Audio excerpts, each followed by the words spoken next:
Números 21, a partir do versículo 4. Nós estamos já numa série de mensagens sobre milagres, sobre cura. Primeiro eu falei da doença, agora eu vou falar da cura, né? Nós estamos numa série de mensagens sobre cura desde janeiro, e essa é mais uma delas. Eu queria ministrar isso no seu coração. Números 21, versículo 4 diz assim: então partiram do Monte Or pelo caminho do Mar Vermelho para contornarem a terra de Edom. Mas o povo tornou-se impaciente no caminho. É isso? Versículo 5: falaram contra Deus e contra Moisés, dizendo: por que nos fizeste subir do Egito para morrermos nesse deserto? Aqui não há pão nem água, e a nossa alma detesta este miserável pão. Algumas traduções dizem esse pão vil. Então o Senhor enviou contra o povo serpentes venenosas que os picavam, e morreu muita gente de Israel. O povo veio a Moisés e disse: pecamos, pois temos falado contra o Senhor e contra ti. Ora ao Senhor que tire de nós as serpentes. Então Moisés orou pelo povo. Disse o Senhor a Moisés: faze uma serpente e põe-a numa haste. Todo aquele que for mordido e olhar para ela viverá. Moisés fez uma serpente de bronze e pôs sobre uma haste. Quando alguém era mordido por alguma serpente, se olhava para a serpente de bronze, vivia. Amém? Louvado seja Deus. Senta aí, querido. Me dá de presente a sua atenção. Fique com a sua Bíblia aberta nesse texto, porque nós vamos ler mais um pedacinho desse texto. Quem já não ouviu falar da serpente de bronze como uma figura de Cristo? A serpente que foi levantada, e o próprio Jesus disse isso, né?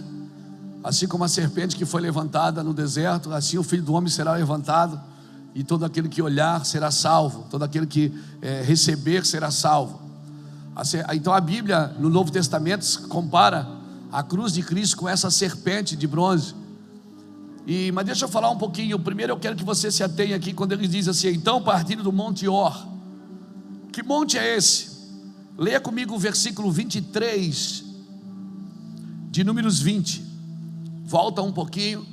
Números 20 diz assim, ó: disse o Senhor a Moisés e a Arão no Monte Or, na fronteira da terra de Edom: Arão será recolhido ao seu povo, ele não entrará na terra que dei aos filhos de Israel, porque fostes rebeldes à minha palavra nas águas de Meribá.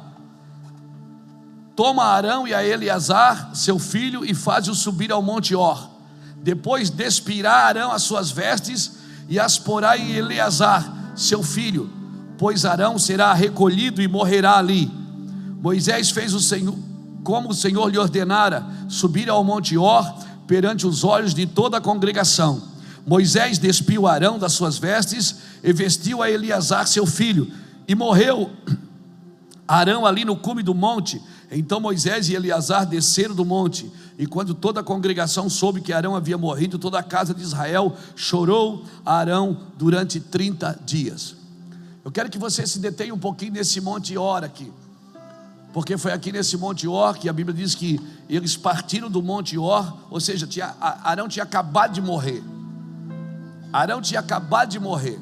Só que Arão não só morreu, Arão morreu despido. O Senhor mandou Arão subir, e Arão, Moisés e Eleazar, ele disse: tira a roupa de Arão e coloque Eleazar seu filho.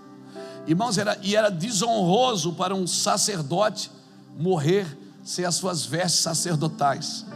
Embora seu filho assumisse seu lugar, mas ele morria com as suas vestes. Se você for estudar a vida de Arão, você vai perceber uma coisa na vida de Arão: Arão nunca pediu perdão pelos seus pecados a Deus. Arão não era um cara de renúncia, de pedir perdão. E Arão, naquele dia, Deus mandou ele subir ao monte com Moisés. E Eleazar disse: tire a roupa dele e coloque Eleazar. E Arão morreu naquele dia, despido. O que é que eu aprendo aqui? Uma transição Nós estamos vivendo exatamente isso na nossa nação, uma transição sacerdotal. Deus está transicionando o sacerdócio de muita gente, irmãos. Deus está mexendo na igreja brasileira. Amém? Então vou falar uma coisa para você: aquela mensagenzinha meia boca não vai servir mais, irmão. Aquela oraçãozinha meia boca não vai servir mais. O Senhor está transicionando. Amém? Infelizmente ou felizmente, eu não sei, eu vou só liberar o que eu estou recebendo. O Senhor está despindo uma geração para vestir a outra. O Senhor está despindo uma geração sacerdotal para servir a outra. E Moisés foi o balizador dessa transição. E lá na frente, quando vai entrar na terra, Deus disse: tu também não vai entrar não. Porque naquele dia, lá em Meribá, que eu mandei vocês falar, o Senhor disse: fale com a rocha. Vocês feriram a rocha. Vocês precisam entender a transição, porque se vocês não entenderem a transição, eu mesmo vou transicioná-lo, queira ou não queiram. Porque lá teve uma época que o Senhor mandou Moisés ferir a rocha, não mandou? Não foi em Refidim? O Senhor disse: pega a vara, pega o cajado, o cajado representa o ministério, pega o seu ministério e fere a rocha. Feriu a rocha? Feriu, saiu água. Só que agora o Senhor não mandou ferir a rocha. Pega lá comigo, Números 20, vai lá. Números 20, versículo 7. Disse o Senhor a Moisés: toma a vara, junta ao povo, tu e teu irmão Arão, na presença deles, ordenai a rocha, que dela saem águas. Assim lhe tirareis águas da rocha, dareis a beber ao povo e aos seus animais. Então Moisés tomou a vara diante de todos do Senhor, como lhe tinha ordenado. Moisés e Arão reuniram o povo da rocha e disseram: ouve agora, rebeldes, porventura tivemos água desta rocha, porventura tiraremos água desta rocha para vós? Então Moisés levantou a mão e feriu a rocha 2 vezes, não foi nenhuma, foi 2, ó. E a água jorrou abundantemente, e a congregação e os seus animais beberam. Deu certo ou não deu? Funcionou ou não funcionou? Funcionou. Mas lá na frente, no versículo 12, diz assim, ó: mas o Senhor disse a Moisés e Arão: visto que não crestes em mim, para me santificardes diante dos filhos de Israel, introduzireis este povo na terra que lhe dei. Estas são as águas de Meribá, onde os filhos de Israel contenderam com o Senhor, que neles se santificou. Olha aqui, Moisés e Arão, sempre que o povo queria água, batia na rocha, saía água.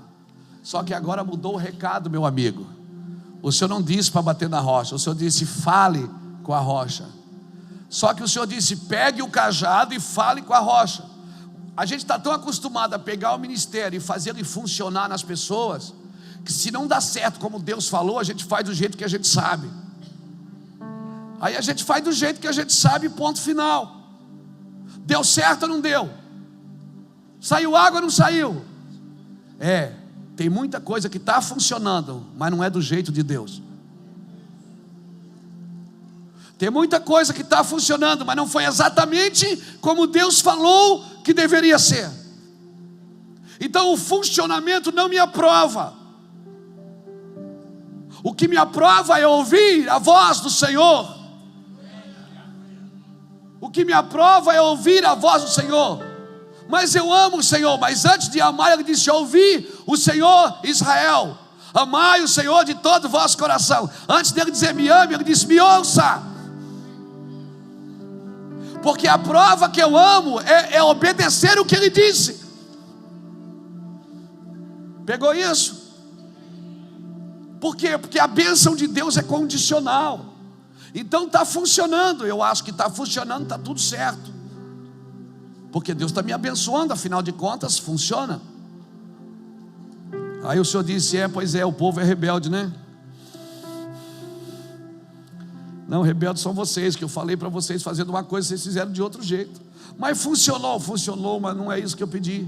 Ô Moisés, presta atenção, ó. Quando eu mandei ferir a rocha, eu estava suprindo a necessidade deles. Mas agora eu não quero suprir a necessidade, eu quero ensinar eles a governar. Ô Moisés, eu quero ensinar esse povo a derrubar muro com grito, e você está batendo na rocha na frente deles. Eu quero ensinar esse povo a vencer pela palavra, a vencer pela palavra, e você está querendo ensinar atitudes, gestos, você está querendo ensinar coisas que fogem da minha palavra. Irmão, não ensine nada para o povo que foge da palavra de Deus, aleluia, que não está de acordo com a palavra de Deus. Deus estava treinando um povo para derrubar muro em Jericó, com grito. O Senhor quer nos ensinar a nos mover pela palavra, irmãos. Amém? Tem algum pecado levar um pano ungido para casa e colocar em cima do doente? Tem? Claro que não, mas até quando a gente vai fazer isso? Será que já não transicionou? Será que a gente já não amadureceu? Será que Deus ainda tem que pegar você pela mão para atravessar a rua? Será que nós não crescemos? Até quando nós vamos fazer as atitudes que já transicionaram e a gente ainda não se ligou? Então o Monte Or, eles tinham acabado de sair do Monte Or. Foi ali que Arão morreu. O povo está, como uma palavra que a gente diz muito aqui em Itajaí, o povo estava desacursoado. Para quem não sabe o que é desacursoado é do verbo subjuntivo do pretérito perfeito. Eu desacursoo, você desacursoa, nós desacursoamos, vós desacursoais. Eles desacursoam. Aleluia.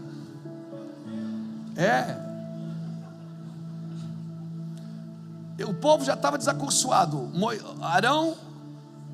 Arão morreu. E você já viu que a gente tem medo do novo? A gente está tão acostumado a uma coisa que a gente tem medo do novo. É ou não é? Dificilmente você muda de mercado para fazer compra. Por quê? Porque você já sabe que o homo está ali, que boa está ali naquela prateleira. Não é? Você já sabe que está tudo ali.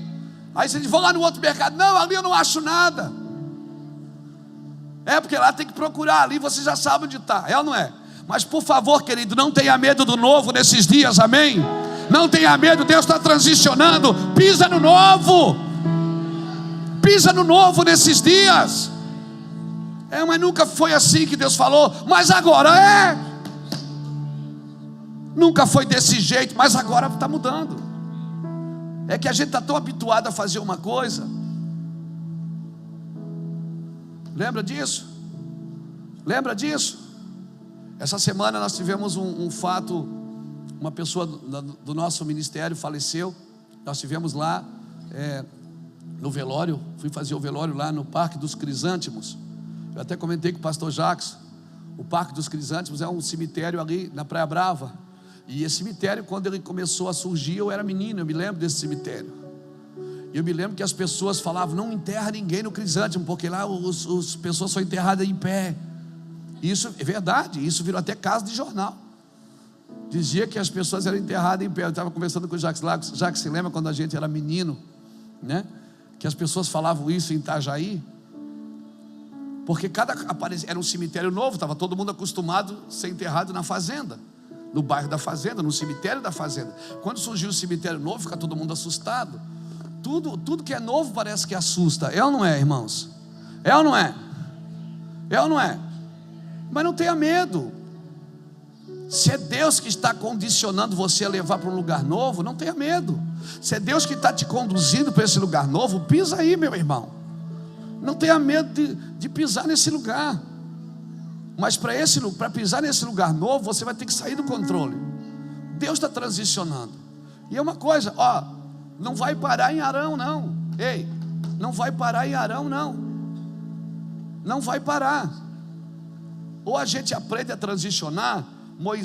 Deus transicionou, Moisés e Arão não entenderam. E os dois não entraram na terra. E Deus disse, passa tuas vestes agora para Eleazar. Irmão, Deus está mexendo na nossa nação, amém? Deus está mexendo, vamos respeitar essa transição. Vamos respeitar, não se apavora, querido. E aí o povo já saiu dali desacursoado. O líder mais velho tinha morrido, só sobrou os filhos. Agora mudou o sacerdócio, né? Tudo muito assim, parece aos olhos das pessoas muito vulnerável. E aí a Bíblia diz o que aconteceu no caminho. Eles ficaram o quê? Impaciente no caminho.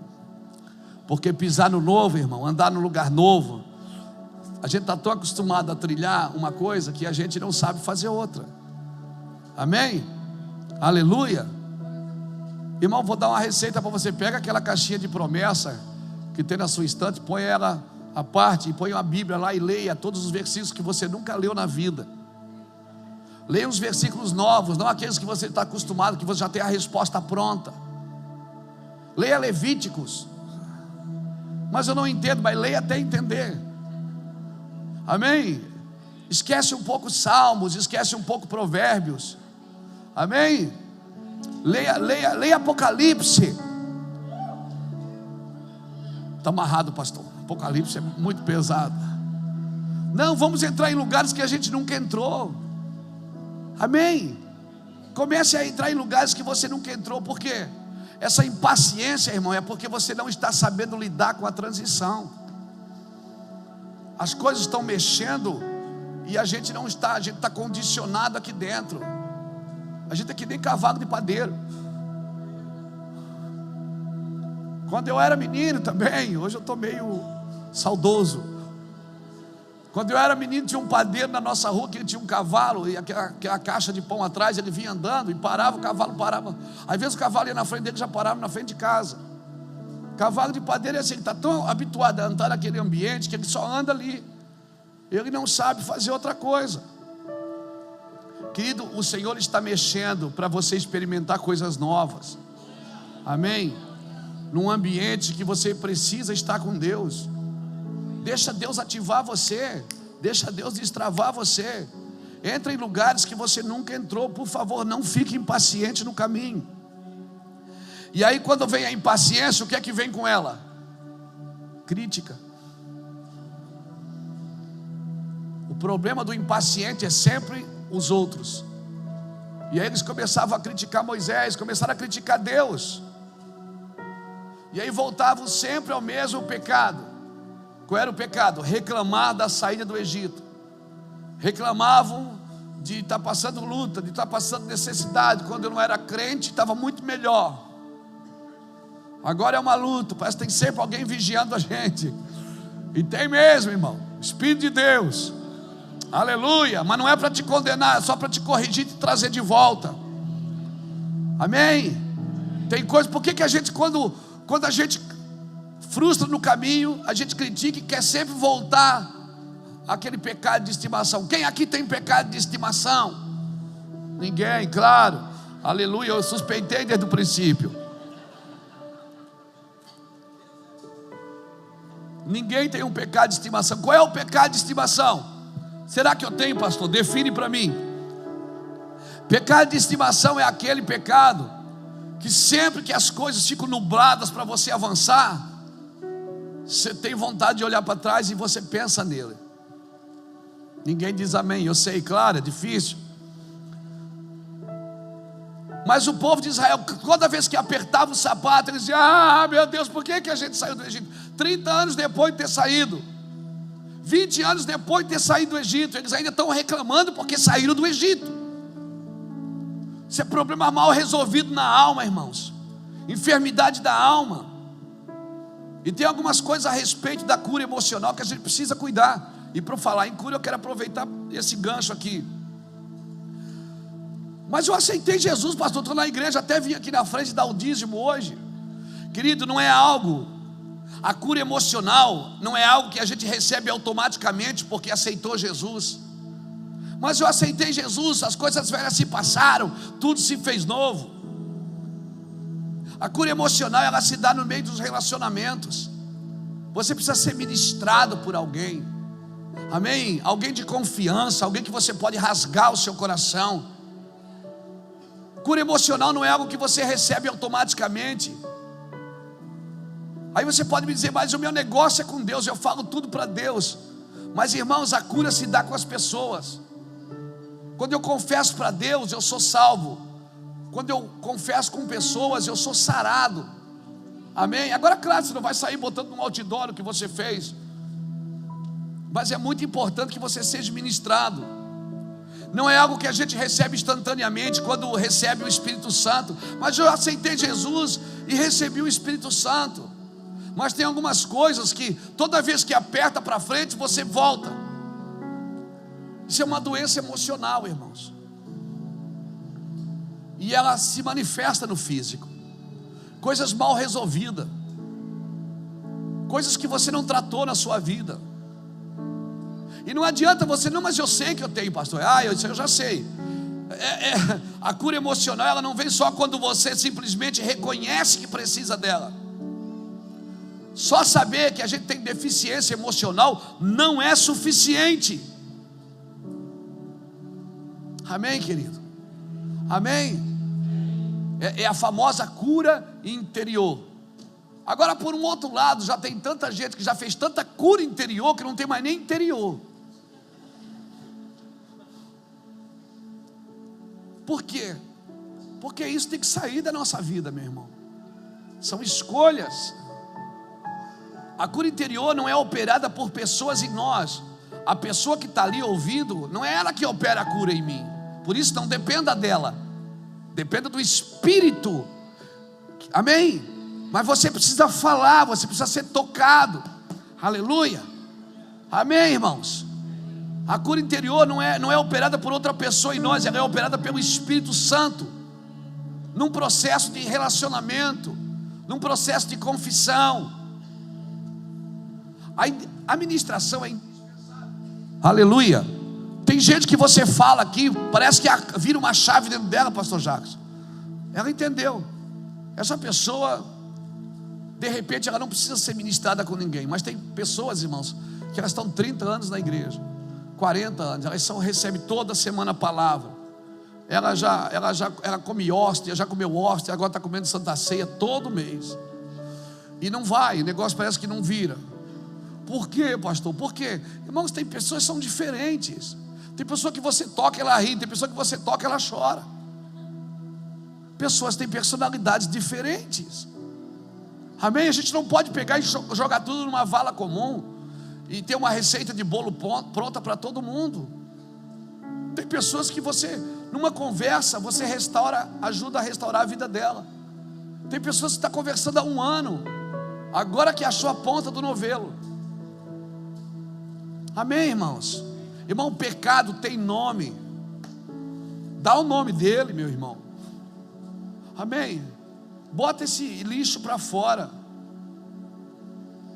Jesus é sensível às nossas limitações. Então por que a hora que eu aceitei Jesus já não arrancou tudo, pastor? Lembra que Jesus falou em João 16:12? Ele disse: eu tenho muito para vos falar, mas vós ainda não podeis suportar. Nem todo mundo está pronto para suportar a carga que Deus tem. Irmãos, eu fui um cara criado sem pai. Eu fui perdoar meu pai. Você diz, você já era crente? Não, eu já era pastor. Quando eu fui perdoar meu pai, eu já era pastor. Eu fui curado em relação ao meu pai, eu era pastor. Eu já pregava para pessoas e ainda tinha lá no fundo uma raiva dele escondida. Mas quando eu via ele, abraçava, beijava. Mas lá no fundo, eu queria mesmo que ele se arrebentasse.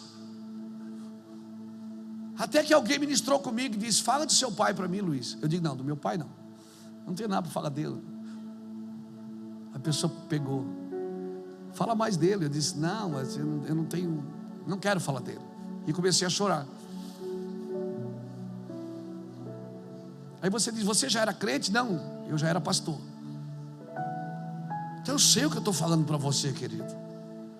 Por que nós precisamos ser curados emocionalmente? Irmão, porque na vida inteira, eu vou ficar a vida inteira tomando ceia, sentado na mesa com Jesus doente, hein? Com raiva de alguém, com ódio. Mas eu não tenho ódio, já perdoei, só não quero mais ver.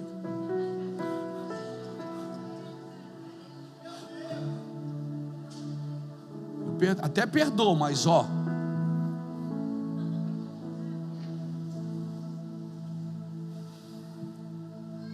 essa pessoa que você odeia, Jesus também ama ela.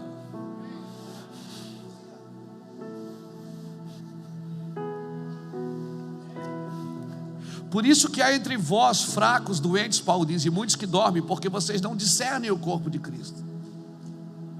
Por isso que há entre vós doentes e muitos que dormem e fracos, porque você não liberou essa pessoa no teu espírito, no teu coração. Mas eu estou falando para você, eu estou legislando aqui em causa própria. Eu sei o que eu estou falando para você. Eu já passei por isso. Dependendo da profundidade dos problemas, pode demorar até anos para brotar a cura. Pode ou não pode, pastor Jacques? Os meus caça-fantasma aqui, é ou não é? Tem uma turminha aqui no caça-fantasma, aqui na igreja, irmão. Eles vão revirando até achar. E quando acha, pronto, acabou. E às vezes a pessoa está na igreja há 20 anos. Agora veja bem, cura interior não é cura psicológica, é pelo Espírito. Não estou anulando os irmãos psicólogos. Melhor fosse se eles fossem psicólogos e cheios do Espírito Santo. Aí acabava com tudo, irmão. Um psicólogo cheio do Espírito Santo é doido demais, porque ele trata da mente da pessoa e da alma dela. Oxalá Deus levante psicólogos cheios do Espírito Santo. Oh, aleluia. Psiquiatras cheios do Espírito Santo. E tem outra coisa também. Essa cura emocional não é dada na regressão. Agora você é um menininho, agora você é uma criancinha, agora não.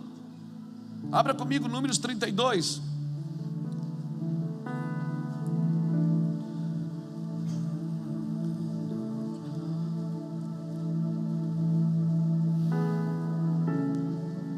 Você recebe essa palavra, meu irmão? Nós vamos cear.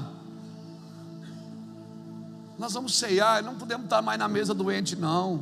Mas eu estou perfeito, pastor. Às vezes é na alma. E essa dor na alma, uma hora ela manifesta no corpo, sabia? A alma ela tem que expurgar para algum lugar.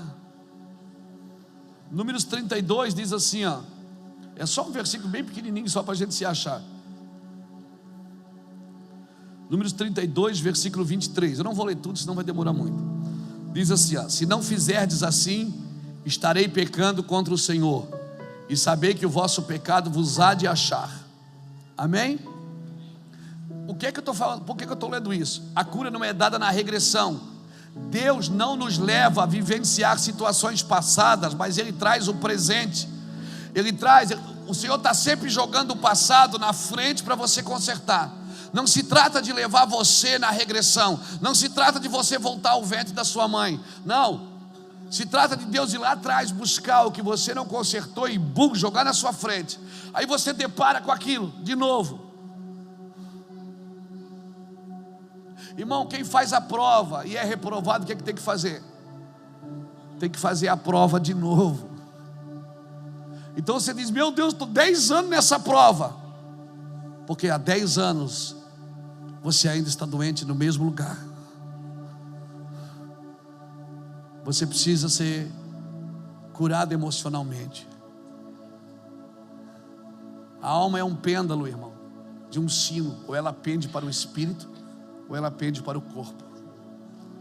Ou ela se sujeita à vontade do espírito, ou ela vai manifestar-se no corpo.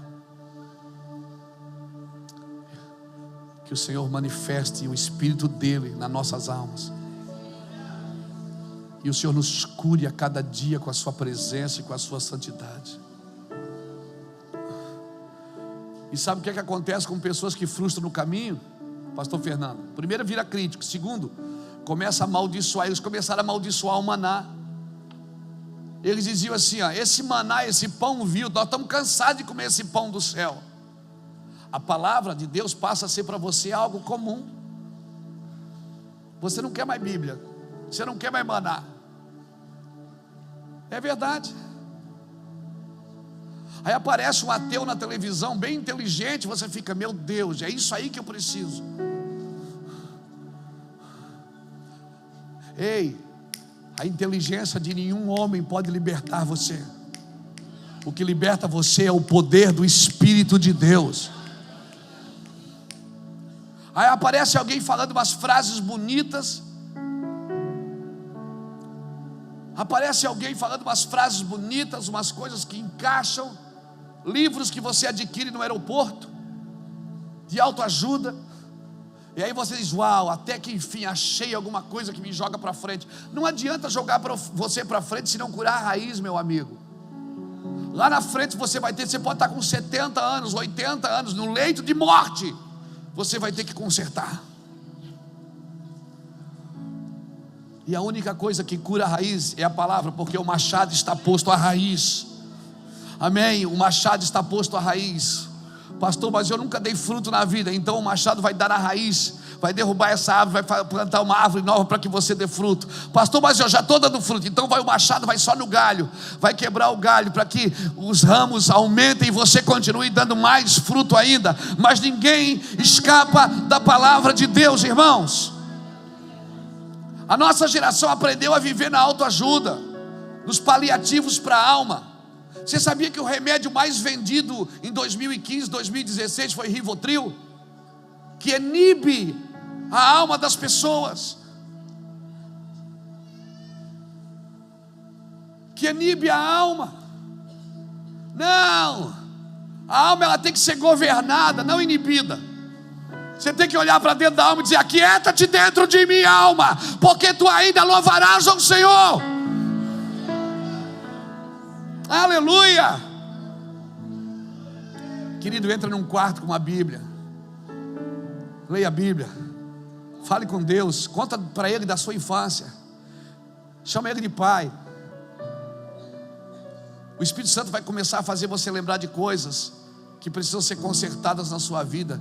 Pastor, mas as coisas velhas se passaram, tudo se fez novo. E tudo se fez novo mesmo. Aleluia. Mas como é que você vai andar? Como é que você vai andar nessa estrada? Eu me lembro que a gente foi em Fortaleza, aí a gente foi andar de bug nas dunas. A gente vinha de bug assim no asfalto. Aí quando chegou para entrar nas dunas, alguém disse: tem que esvaziar o pneu. Disse: como? Tem que esvaziar. Se o pneu estiver grosso assim, você vai encalhar na areia. Nosso amigo pastor Davi Santos, que é cearense, é ou não é? Não tem que esvaziar o pneu do bug para andar na areia?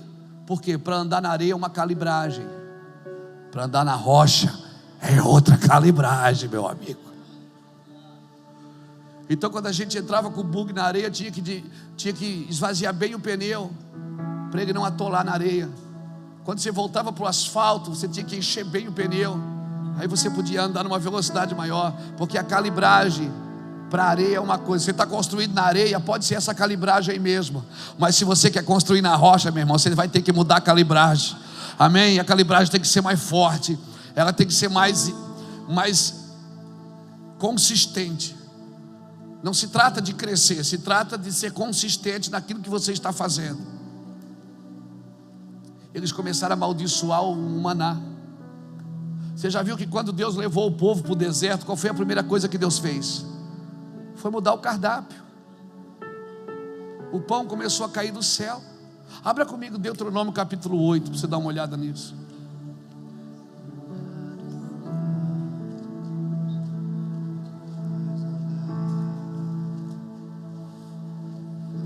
Eu nem falei da serpente ainda, né?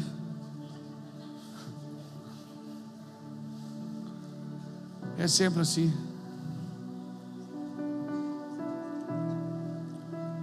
Deuteronômio capítulo 8 para mim é um dos textos mais significativos. Na minha vida tem sido muito forte isso, irmão. Esse foi um dos primeiros textos assim lá em 1997, 98 que eu li e eu entendi. Deuteronômio capítulo 8 diz assim: tereis muito cuidado de cumprir todos os mandamentos que hoje vos ordeno, para que vivais e vos multipliqueis e entreis na posse da terra. Não é só entrar na terra, é possuí-la, meu irmão, que o Senhor com juramento prometeu aos vossos pais. Lembrar-te-ás de todo o caminho pela qual o Senhor teu Deus te guiou no deserto esses 40 anos, para te humilhar, para te provar, para saber o que estava em teu coração, se guardarias ou não os seus mandamentos. Ele te afligiu e te deixou ter fome, e depois te sustentou com maná que não conhecias, e os teus pais também não conheceram, para te dar a entender que nem só de pão vive o homem, mas de toda a palavra que sai da boca de Deus. Sabe qual é o problema? O problema é quando a gente se frustra no caminho. Quando a gente se frustra no caminho, o primeiro passo é criticar, o segundo é amaldiçoar o que a gente recebe. A gente mesmo começa a se desfazer da palavra de Deus. E sabe o que é isso, irmão? Isso é pecado contra o Espírito Santo. Quando você diz que já não é mais o Espírito Santo que habita em você, quando a palavra já não tem mais relevância na sua vida. Isso me assusta, porque é um pecado que não é perdoado, diz a palavra. Quando Deus está agindo e você diz que é o diabo. Lembra-te de todo o caminho que eu te fiz passar pelo deserto. Para quê? Para te humilhar. Você já viu que tem pessoas que Deus tem que humilhar? Por que Deus quer humilhar? Para depois poder exaltar. Para tirar toda essa carga de soberba humana que a gente carrega. Ele disse: eu te levei para o deserto para te humilhar, para te deixar ter fome. Para quê? Para depois te dar uma comida que tu nunca comeu.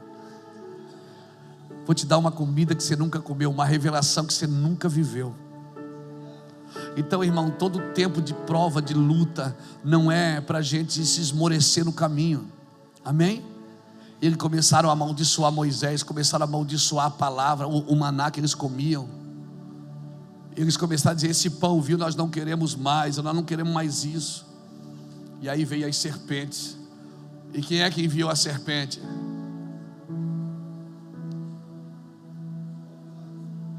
Quem é que enviou a serpente, irmão? A serpente, começou um monte de serpente no meio daquele povo a morder, picar aquele povo. E aí quando eles começaram a morrer com o veneno da serpente, e a Bíblia diz que serpente, que animal peçonhento, sabe o que é? Você sabe o que é animal peçonhento? A Bíblia diz que é um animal, é como um animal peçonhento. Está lá em Tiago. Abra comigo a sua Bíblia em Tiago, meu irmão. Vamos passear na Bíblia. Você está aí? Aleluia. Depois nós vamos ceiar, vai ser legal. Vamos ver Tiago.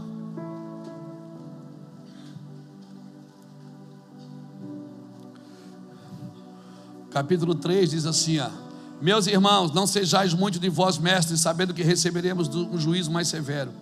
Todos tropeçamos em muitas coisas. Se alguém não tropeça em palavras, esse homem é perfeito e capaz de refrear todo o corpo. Ora, quando pomos freio na boca dos cavalos para que obedeçam, conseguimos dirigir todo o seu corpo. Vede também os navios, sendo tão grandes, são levados por impetuosos ventos, com um pequenino leme se voltam para onde queira o impulso do timoneiro. Assim também a língua é um pequeno membro e se gaba de grandes coisas. Vede quão grande bosque um tão pequeno fogo incendeia. A língua também é fogo, mundo de iniquidade, situada entre os nossos membros. Ela contamina todo o corpo, inflama o curso da natureza e por sua vez inflamada pelo inferno. Toda espécie de feras, de aves, de répteis e de animais do mar se doma e tem sido domado pelo gênero humano, mas a língua nenhum homem pode dominar. É mal incontido, está cheia de peçonha mortal, ou veneno mortal. Com ela bendizemos ao Senhor e Pai, e também com ela amaldiçoamos os homens feitos à semelhança de Deus. Até aqui tá bom.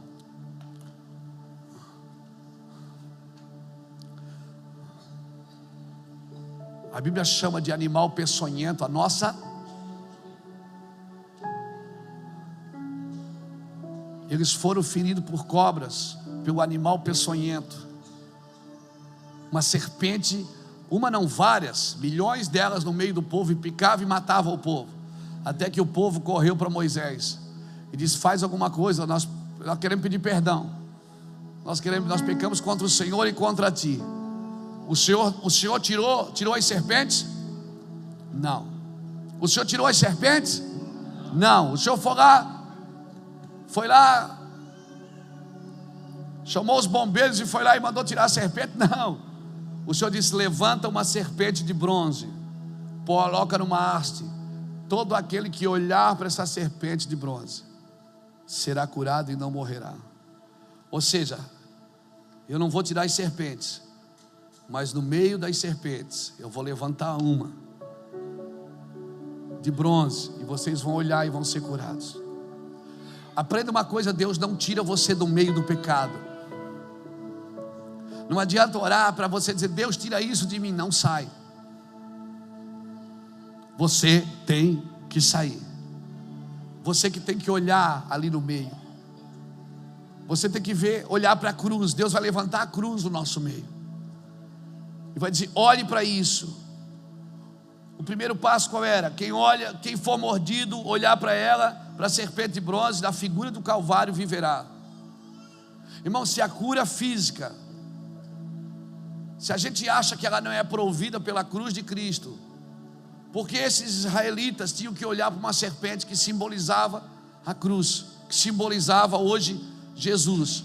Jesus falou isso: assim como a serpente que foi levantada no deserto, assim o Filho do Homem será levantado. Jesus chamou a responsabilidade para si. Ele estava dizendo o seguinte: meu Pai não vai tirar o pecado do vosso meio, mas Ele vai levantar um que, se vocês olharem para Ele, aleluia, essa serpente não vai mais morder você. Amém, irmão? Aleluia. A maldição deles foi removida assim que eles levantaram os olhos para a serpente.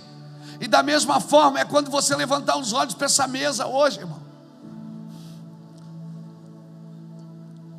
Isso aqui é a mesa do perdão, não é a mesa da culpa.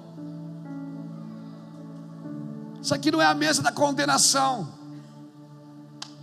Não é o lugar para condenar pessoas, é o lugar para a gente comer, porque tem a consciência do perdão. Por isso todos deveriam participar da ceia. Agora, ou você olha para a cruz ou olha para o sintoma. A serpente me picou, pastor, e agora? Agora, ou você olha para a cruz ou olha para o sintoma. Se você olhar para o sintoma, você vai morrer. E se você olhar para a cruz, vai morrer também. Mas a cruz é diferente, que você vai morrer em Cristo, para que a vida de Cristo se manifeste também na sua carne mortal. Amém, irmãos? Não, cutuca alguém que está chegando, diga: não olhe para os sintomas. O primeiro passo é não olhar para os sintomas. O segundo, assegurar-se de que o seu viver está reto diante de Deus. Irmãos, porque as nossas bênçãos redentivas, elas são condicionais. Nossa bênção redentiva, ela é condicional. Não pensa que você pode por aí fazendo porcaria para que a graça aumente. Não, a bênção é condicional, sim. Nós precisamos entender isso. Após ouvirmos o Evangelho e conhecermos o que Ele nos oferece, Jesus diz o quê? O que é que Ele diz em Marcos 1,15? Arrependei-vos e crede no Evangelho. Não adianta eu crer se eu não me arrependo. Tem que haver uma mudança de paradigma em mim. Tem que haver uma metanoia, uma mudança de mente.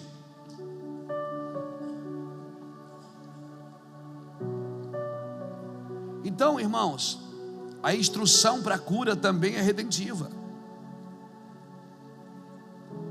Somente aqueles que vivem em retidão diante de Deus podem reivindicar a cura.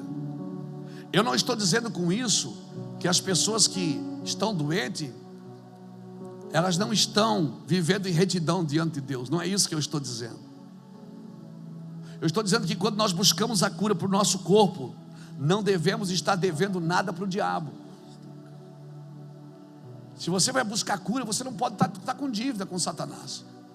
Veja bem, eu não estou dizendo que todo mundo que está doente está devendo para o diabo. Eu estou dizendo que quando você se aplica no coração de buscar cura, você não pode ter dívida com Satanás. Mas não é pela graça, pastor. Então quer dizer que eu vou continuar pecando achando que a graça vai aumentar?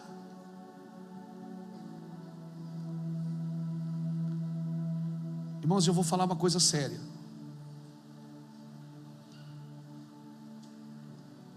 Se eu aceito Jesus e eu continuo na prática do pecado, eu não estou salvo. Eu não estou salvo.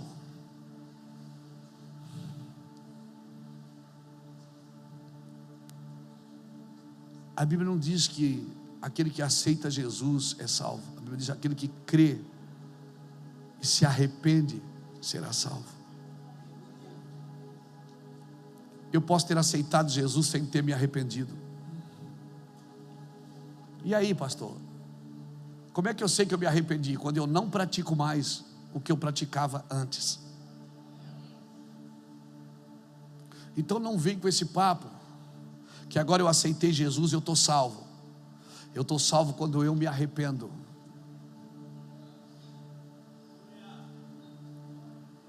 Irmãos, eu aceitei Jesus no dia 1º de dezembro de 1995. Eu voltei para o Senhor. E eu continuei na prática do pecado por mais alguns meses. Um dia eu estava num bairro aqui em Itajaí. Estava indo comprar drogas para sumir naquela noite. Quando eu passei num corredorzinho aqui, num bairro bem carente de Itajaí, alguns amigos que me deviam naquela época de drogas ainda, eu fui lá cobrar uma conta e disse, eu vou sumir. Arrumei uma briga com a Iraci para poder sair, porque quando você quer sair, você arruma uma briga. E eu entrei num táxi, ele me levou, e eu já estava na igreja, hein? Eu já tinha a Bíblia, eu já tinha lido a Bíblia inteira. Quando eu passei, tinha uma crente cantando. Tem sempre uma crente cantando, irmão. E ela cantava, nasci para vencer, Jesus me ajudou, mudou meu viver, sou vencedor. E quando aquela crente cantava, eu estava entrando para comprar droga, decidido, eu vou sumir de casa, eu vou desaparecer. Aquela crente começou, nasci, eu só olhei pela janela e falei, nasci para dançava também. Eu encostei numa cerca assim, sarrafinho, baixei a cabeça, chorei, com dinheiro para comprar droga. O taxista veio, disse, cara, volta para tua casa, desse jeito. O taxista com cigarro na mão, fumando, jogando fumaça na minha cara, e dizendo, cara, volta para tua casa, mano. Eu disse, quanto que vai dar a corrida até ali na minha casa? Ele disse, vai dar tanto. Eu disse, então pega. O outro dinheiro eu rasguei todo. E disse, Satanás, nunca mais eu vou gastar dinheiro com você. Aquele dia eu sei que eu me converti.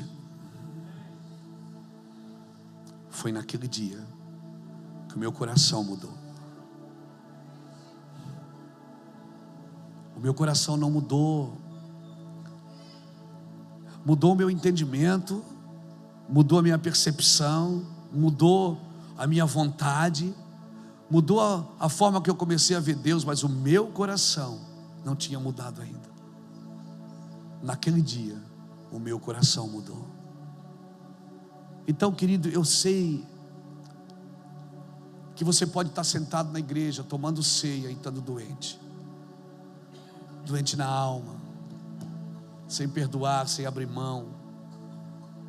Irmão, Jesus pode e Ele quer destruir as obras do diabo, mas enquanto estamos envolvidos com as obras do diabo, nós impedimos de fazê-lo.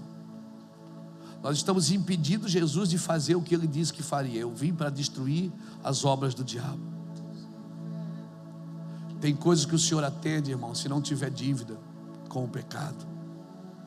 Salmo 60, não precisa ler não, eu vou ler aqui para você rapidinho, nós já vamos cear. Salmo 66, o versículo 18 diz assim, ó, que coisa linda, olha só. Se no meu coração contemplara o pecado, o Senhor não me teria ouvido. Se no meu coração contemplara o pecado, Salmo 66, 18. Se no meu coração contemplara o pecado, o Senhor não me teria ouvido. 1 João 3:21 também diz uma coisa interessante. Olha aqui que coisa linda.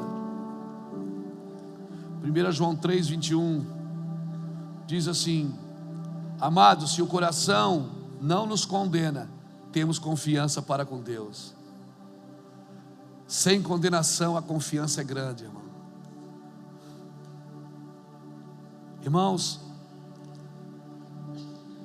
há uma motivação errada quando uma pessoa deseja a bênção e não o abençoador. Deseja a misericórdia dele, mas não ele mesmo. Não é correto a gente buscar a misericórdia de Deus quando nós rejeitamos a sua vontade. Eu vou te falar uma coisa: e se nós precisamos todo dia dessa misericórdia, se a gente clama pela misericórdia todo dia, Senhor, eu não estou dizendo que Deus não tem misericórdia, eu estou dizendo que está na hora da gente sair da misericórdia e começar a entrar na intimidade com o Senhor. Amém, querido? Eu não estou anulando a misericórdia. Não reivindique uma coisa que você não está disposto a mudar por ela. Não adianta, irmão. Ninguém pode resistir ao diabo de forma bem sucedida até que se submeta a Deus. Enquanto uma pessoa não se submete a Deus, ela nunca vai resistir ao diabo de uma forma bem sucedida. Agora, se você está submetido a Deus, o seu poder se aperfeiçoa na sua fraqueza. Você pode ser fraco, não tem problema. Deus sabe que ali tem um sinalizador, ali você tem que tomar mais cuidado. Mas o poder de Deus se aperfeiçoa na sua fraqueza. E quanto mais você está fraco, mais você está forte. Nós vamos ceiar, irmãos, não fique de fora. Não fique de fora. Pastor, eu me identifiquei com essa palavra é minha. Eu sinto que eu preciso mudar a condição do meu coração para servir a Deus. Eu tenho que mudar, pastor. O que eu faço? Irmãos, procure alguém na igreja, alguém que seja de confiança, alguém disposto. Procure alguém curado. Procure pessoas que são curadas.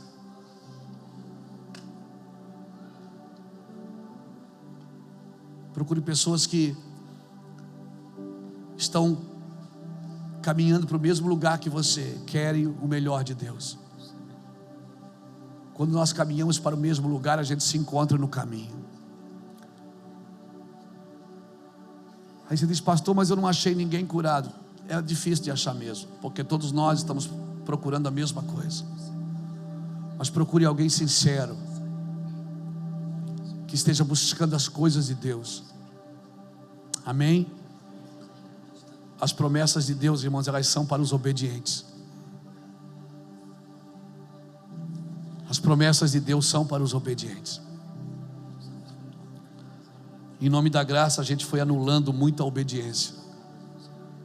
Em nome da graça, a gente acha que a graça, quando ela é mal interpretada, ela vira uma desgraça na vida das pessoas. Se você se identificou com essa palavra, querido, essa palavra é para você.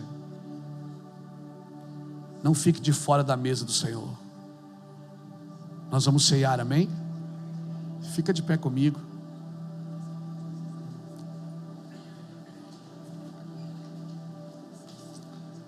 Deixa eu perguntar uma coisa. Tem alguém aqui que se identifica com essa palavra e diz assim, pastor, eu sinto que a minha alma, ela precisa ser tocada. Eu sinto que eu preciso abrir meu coração para alguém. Eu não sei se hoje é difícil, né? Mas você vai entrar nesse processo de estar conversando com alguém, de estar buscando a Deus para rasgar seu coração. Pega na mão da pessoa que está do seu lado, querido. Eu quero orar. Eu sinto no meu espírito que essa palavra mexeu com a gente. Mexe mesmo, está denso.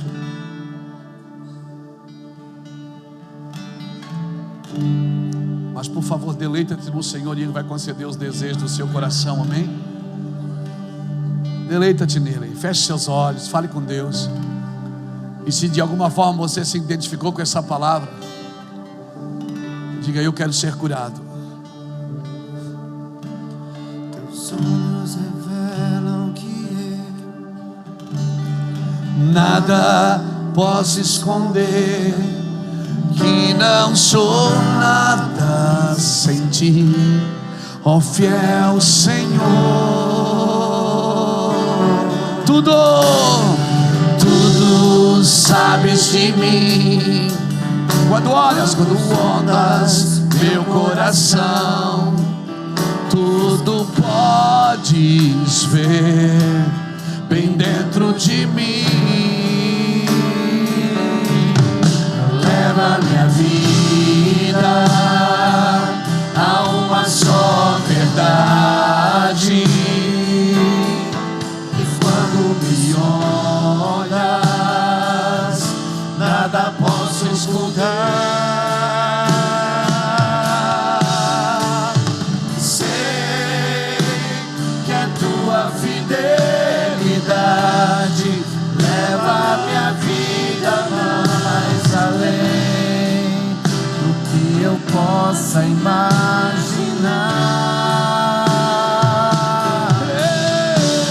Eu sei que não posso negar, quando olhas para mim, me enches com tua paz.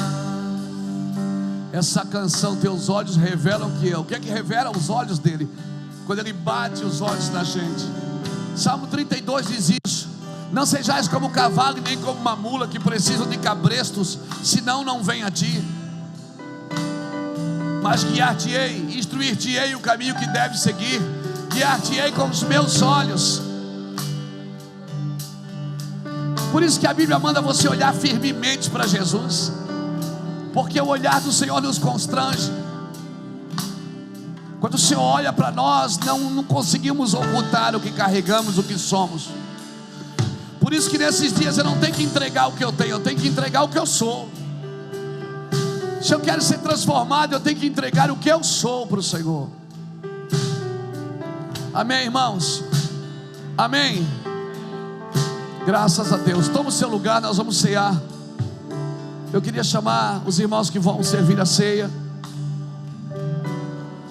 Quando você pegar o copinho, guarde até que todos pegam e peguem juntos.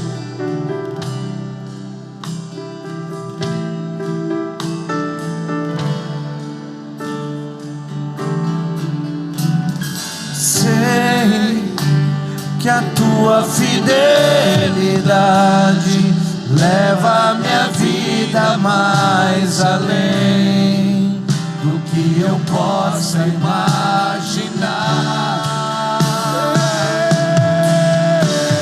Eu sei que não posso negar quando olhas para mim.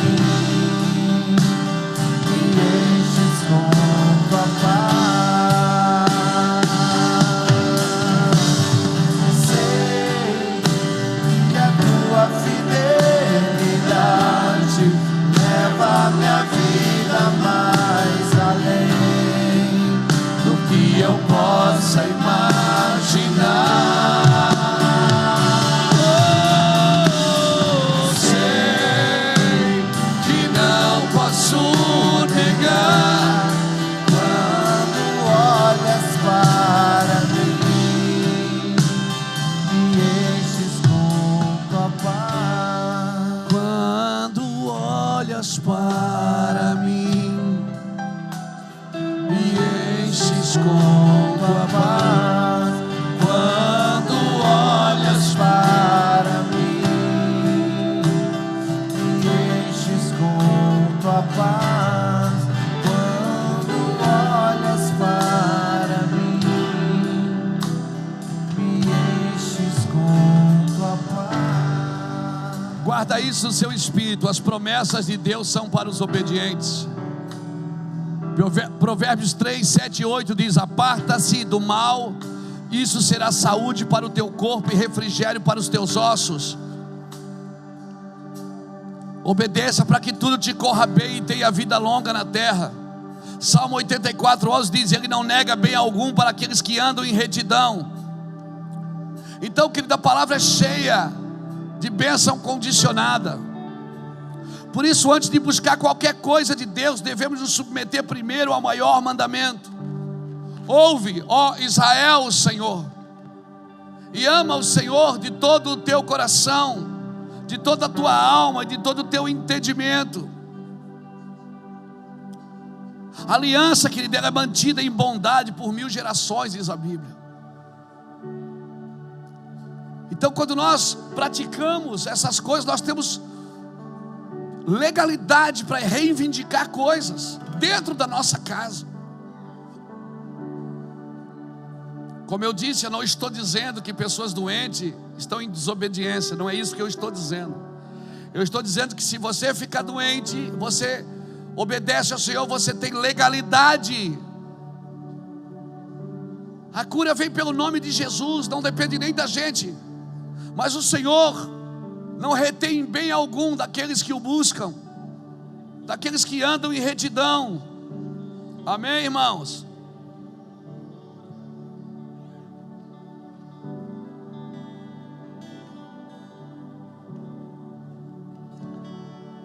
A promessa do Senhor são para aqueles que obedecem. Todos pegaram?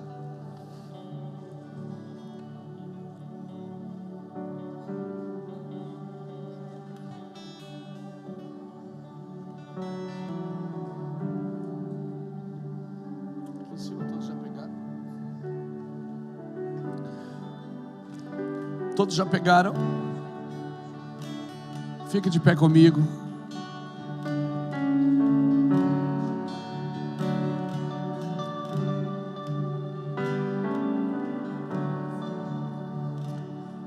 Jesus, na noite que foi traído, ele ainda repartiu o pão.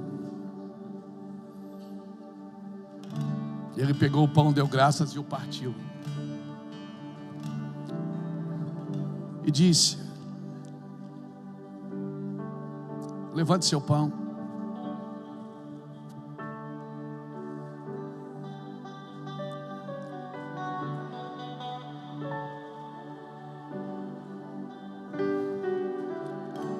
A gente faz questão de fazer um pão sem fermento.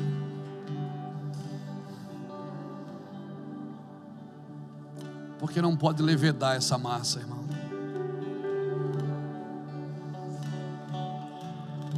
Eu quero declarar que quando você comer desse pão, escute, vai haver uma ruptura na sua alma, irmãos. Vai virar uma chave, um tratamento de Deus vai começar na sua vida. Amém? Coisas que você está esperando há tantos anos vão começar a acontecer na sua casa. Quero declarar isso para você. Porque quando há cura, a tua cura brota apressadamente, irmão. Quando há entendimento, a Bíblia diz em Isaías 58 que a cura brota apressadamente. Deus tem prazer em curar a gente. Apresenta hoje as tuas razões para que eu te justifique, diz o Senhor. Apresenta as tuas razões, eu quero curar você. Levante seu pão. Pai, nós declaramos que quando esses irmãos comerem do pão, vão serem transformados, seus corpos serão curados, sua alma restaurada. Eu declaro isso, Pai. Ou então começará hoje um processo de restauração na vida do teu filho, um processo sobrenatural, Senhor. Eu declaro isso sobre a vida dele, em nome de Jesus. Há poder no Evangelho de Cristo, há poder no sangue do Cordeiro, há poder no nome de Jesus. Participamos todos do pão, em nome do Pai, do Filho e do Espírito Santo.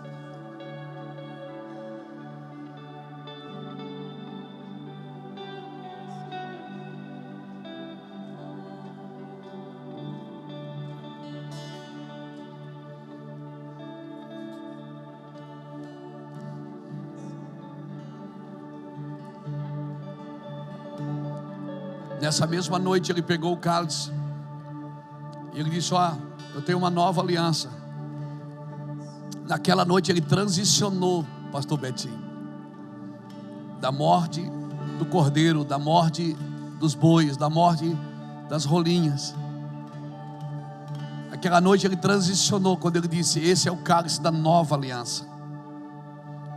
E ele estava dizendo: você não vai mais matar o cordeiro.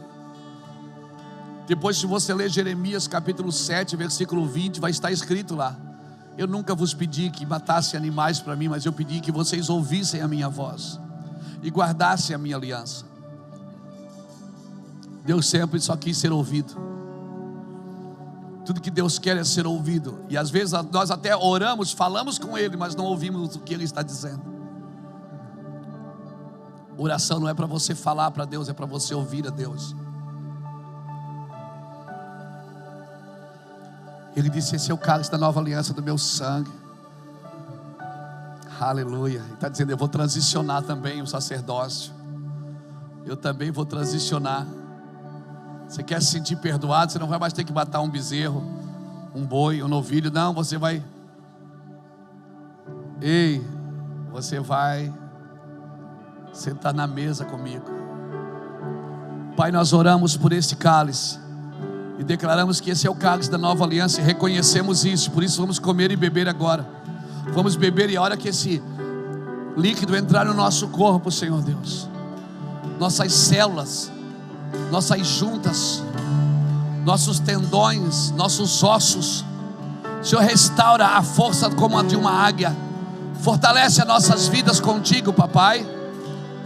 Cura-nos debaixo de graça, debaixo de misericórdia, Pai, em nome de Jesus Cristo. Amém. Vira o cálicezinho assim para a pessoa que está do seu lado. Troca de cálice com ela e diga assim para ela: esse é o cálice da nova aliança. Diga: isso é nova aliança. É nova aliança. Amém.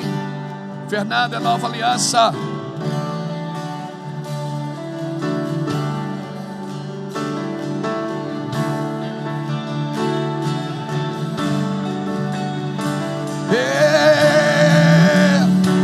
Troca. Te agradeço por me libertar e salvar, por ter morrido em meu lugar. Te agradeço, eu te agradeço, eu te agradeço. Te agradeço, te agradeço por me libertar e salvar, por ter morrido em meu lugar. Te agradeço, Jesus, te agradeço, eu te agradeço.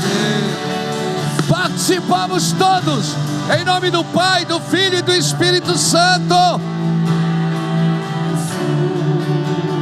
Te agradeço por me libertar e salvar, por ter morrido em meu lugar. Te agradeço, Jesus, te agradeço.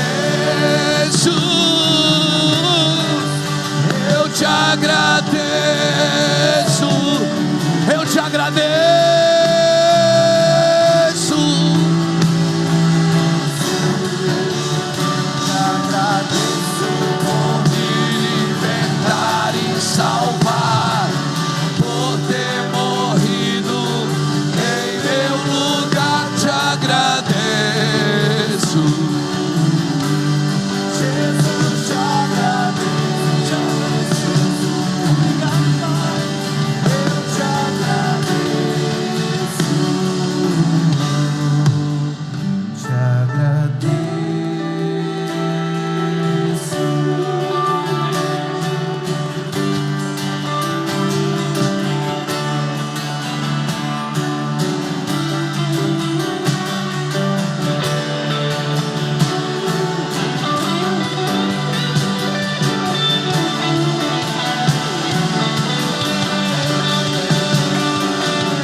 o Senhor te abençoe e te guarde.